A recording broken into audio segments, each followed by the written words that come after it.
श्री संत वामनभाऊ महाराज यांचा जन्म 9/7/1891 मध्ये झाला। त्यांच्या आईचे नाव राहीबाई। राहीबाईंनी त्यांना जन्म दिला। जी माणसं अवतार कार्याला येतात त्यांना येण्याचे सुख किंवा जाण्याचे दुःख असं काही वाटत नाही। दुःखाचा भला मोठा डोंगर डोक्यावर घेऊन राहीबाईंनी त्यांच्या आईवर म्हणजेच आबाबाई यांच्यावर वामनभाऊंची जबाबदारी सोपवली आणि जगाचा निरोप घेतला। त्यांनी जगाचा निरोप घेतला तो दिवस बोरगावकरांसाठी काळाचा ठरला। म्हणतात ना, काळाची उडी पडेल बाजेवा सोडवी ना तेव्हा माया बापू। 13/8/1891 मध्ये राहीबाई गेल्या। सगळ्या गावाला दुःख झालं। जीवा पाड प्रेम करणारी आई जेव्हा या जगाचा निरोप घेऊन गेली तेव्हा माझे वामनभाऊ अवघे 42 दिवसांचे होते।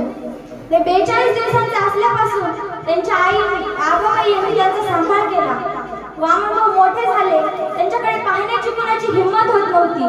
माझे वामनभाऊ म्हणजे साक्षात शंकराचा अवतार होते। वामनभाऊ म्हणजे शिस्त होती। एक दिवस त्यांचं मुंबईला कीर्तन होतं। कीर्तन करता गेले, कीर्तन झालं आणि तिथे एक कोळी होता। कोळ्याला त्यांचं कीर्तन आवडलं।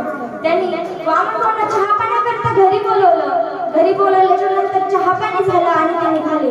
तितक्यात तो कोळी हातामध्ये पैशाची थाळी घेऊन त्यांच्या समोर आला आणि त्यांना म्हणाला की माझ्यासारखा देणारा तुम्हाला कुठे भेटला नसेल। तेव्हा त्यांनी शांतपणे उत्तर दिलं की नाही, तुझ्यासारखा देणारा मला भेटला असेल, माझ्यासारखा लाख माणूस कुठे